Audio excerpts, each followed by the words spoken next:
പടം അടിപൊളിയാണ്. യൂത്തിനൊക്കെ ഇഷ്ടപ്പെടും. നല്ല കോമഡി പടമാണ്. നല്ല ഷോർട്ട് ആണെങ്കിലും ഭയങ്കര എൻഗേജിങ് ആണ്. അപ്പം ലാഗ് അടിക്കുന്നവരൊന്നും തോന്നത്തില്ല. എല്ലാരും അടിപൊളിയായിരുന്നു. ദിവ്യൻ ചേട്ടനായാലും ഗ്യാൻ ചേട്ടനായാലും ജീവൻ ചേട്ടനായാലും വിശാൽ ചേട്ടൻ ഇവരെല്ലാവരുടെയും എന്താ ഇന്റർവ്യൂ കണ്ട ആ ഒരു ഡൈനാമിക്സും കോമഡിയും പരിപാടിയൊക്കെ വരുന്നുണ്ട്. പിന്നെ ശ്രീനിവാസൻ സാറിനെ കാണുമ്പോൾ എല്ലാവർക്കും പെട്ടെന്ന് ഒരു നൊസ്റ്റാൾജിയും ഒരു കുളിർമയൊക്കെ വരും, ഗൂസ് ബംസ് ഒക്കെ വരും. ഇല്ല ഫാമിലി ആയിട്ടും വരാം. ഫാമിലി കോമഡി പടം. മ്യൂസിക് നല്ല രസമുണ്ട്. എനിക്ക് തോന്നുന്നു മിക്കവാറും ഏതെങ്കിലും പാട്ടിനകത്ത് ട്രെൻഡിങ് ആവാൻ ചാൻസ് ഉണ്ട്. ഒരു ഗുമ്മ് കിട്ടുന്നുണ്ട് ഇരിക്കുമ്പോൾ നമ്മളിങ്ങനെ. പിന്നെ ഇടയ്ക്കിടയ്ക്ക് ഇത് ഞാൻ ഇറങ്ങിയപ്പോൾ തൊട്ടേ കേൾക്കുമ്പോൾ ഇടയ്ക്കിടയ്ക്ക് ഇങ്ങനെ ട്യൂൺ ഇങ്ങനെ പാടുന്നുണ്ട്. അല്ലേ? അടിപൊളി സിനിമയാണ്. കാരണം ഇതിലൊരു സന്തോഷമുള്ള കാര്യം എന്താണെന്ന് വെച്ചാൽ ധ്യാന്റെ മകന്റെ കഥയിൽ അച്ഛൻ വന്ന് അഭിനയിച്ചു. കാരണം ശ്രീനിവാസൻ എന്ന നടനെ നമ്മൾ ഒരുപാട് വർഷങ്ങളായിട്ട് പല മേഖലകളിലും കണ്ടിട്ടില്ല. അദ്ദേഹം ഡയറക്ടറിലും പിന്നെ നായകനായിട്ടും ഒരുപാട് കഥാപാത്രങ്ങൾ അവതരിപ്പിച്ചു. ഒരുപാട് നമുക്ക് പറ്റിയ കഥാപാത്രങ്ങളൊക്കെ അദ്ദേഹം സംഭാവന മലയാള സിനിമയ്ക്ക് നൽകിയിട്ടുണ്ട്. അതൊരു സന്തോഷം. പിന്നെ ഇത് ഒരു രാത്രി നടക്കുന്ന സംഭവം, ഫ്രണ്ട്സും പോലീസ് സ്റ്റേഷനും, അങ്ങനെ ഒരുപാട് സംഭവം. സിനിമ കണ്ടാലും നമുക്കറിയുള്ളൂ. നല്ലൊരു എന്റർടൈൻമെന്റ് ആയാലും ആസ്വദിക്കാൻ പറ്റിയ ഒരു സിനിമ തന്നെയാണ്. എല്ലാവർക്കും ധൈര്യപൂർവ്വം വന്ന് കാണാൻ പറ്റിയ സിനിമ തന്നെയാണ്. ഫാമിലി മൂവി എന്ന് പറയാം, ഒരു എന്റർടൈൻമെന്റ് മൂവി എന്ന് തന്നെ പറയാം. ഫാമിലി മൂവി എന്നല്ല, ഒരു സുഹൃത്തുക്കള് തമ്മിൽ വന്ന പ്രശ്നങ്ങളും പോയി അകപ്പെടുന്നതും അതിൽ നിന്ന് ഊരിപ്പോരുന്നതും ഒക്കെ കാണിച്ചത്. പടം നൈസ് പടമായിരുന്നു. കോമഡി ഒക്കെ ഉണ്ടായി. പക്ഷെ പടത്തില് പെട്ടെന്ന് പടം തീർന്നു പോയി. ലെങ്ത് കുറവായിരുന്നു പടത്തിന്. എനിക്കത് മാത്രം ഒരു ചെറിയ ഫീല് കിട്ടിയത്. ചിരിക്കാനൊക്കെ കുറെ ഉണ്ടായി. പിന്നെ നൈസ് പടമായിരുന്നു. നല്ല പടമായിരുന്നു. ലെങ്ത് മാത്രമേ ഉള്ളൂ. ഫാമിലി ആയിട്ട് ഒന്ന് കാണാൻ പറ്റിയ പടം. കുഴപ്പമില്ല, നൈസ് പടം. ശ്രീനിവാസന്റെ കഥയിൽ വന്ന സിനിമയാണ് ആപ്കൈ ചോ. അപ്പോൾ ഒരു സിംഗിൾ നൈറ്റിൽ നടക്കുന്ന ചില ബാച്ചിലർ ലൈഫിൽ ഉണ്ടാകുന്ന ചില കോമഡികളും പരിപാടിയായിട്ടാണ്.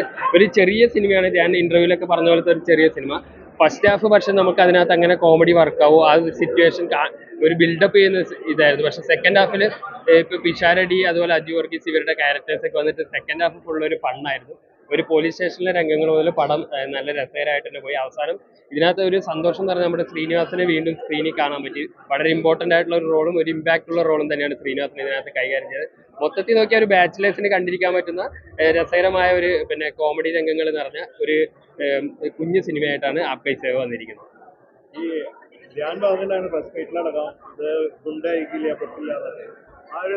അല്ല, ഫസ്റ്റ് ഹാഫ് നമ്മൾ ഇന്റർവെൽ ആകുമ്പോഴേക്കും നമുക്ക് തോന്നി അത് സാധാരണ ഒരു പ്രൊമോഷനിൽ പറയുന്നതാണ്. പക്ഷെ സെക്കൻഡ് ഹാഫ് അത്യാവശ്യം മോശമില്ലാത്ത രീതിയിൽ തന്നെ തിയേറ്ററിൽ എല്ലാവരും എൻജോയ് ചെയ്യുന്നതായിട്ടാണ്. എനിക്കും പേഴ്സണലി സെക്കൻഡ് ഹാഫ് അത്യാവശ്യം നന്നായിട്ട് ഇഷ്ടപ്പെട്ടു. കാരണം പിഷാരടിയൊക്കെ ആ ഒരു കോമഡി ഷോയിലൊക്കെ ഉള്ള പോലത്തെ ഒരു ടൈമിങ്ങും പരിപാടിയും ആ ഒരു പോലീസ് സ്റ്റേഷനിൽ വന്ന മുതൽ കഥ ആ ഒരു ടെൻഷനും ഉണ്ടായി. ആ ഒരു കോമഡി നമുക്ക് സെക്കൻഡ് ഹാഫിൽ നന്നായിട്ട് എൻജോയ് ചെയ്യാൻ പറ്റി. ഒരു കുഞ്ഞു സിനിമ, അങ്ങനെ കണ്ടാൽ ബോറടിക്കാത്ത ഒരു വൺ ടൈം വാച്ചബിൾ ആയിട്ടുള്ള ഒരു കുഞ്ഞു സിനിമയായിട്ടാണ് ഫീൽ ചെയ്തത്. തീരെ മോശം എന്ന് പറയാനില്ല.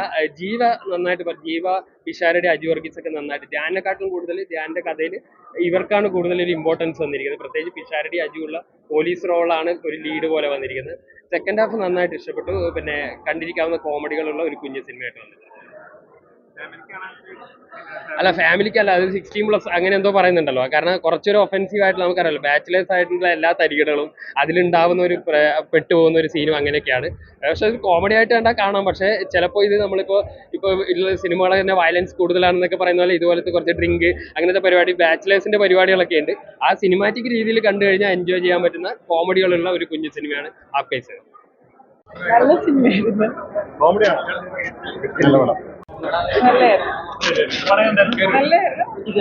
ഒരു ഫൺ മൂവിയാണ്. എന്റർടൈനറാണ്, അത് പറയാനുള്ളത്. പ്രത്യേകിച്ച് അതിന് ഭയങ്കര സീരിയസ് ആയിട്ടുള്ള കാര്യങ്ങളൊന്നുമല്ല. പക്ഷേ ഏറ്റവും എന്റർടൈനർ.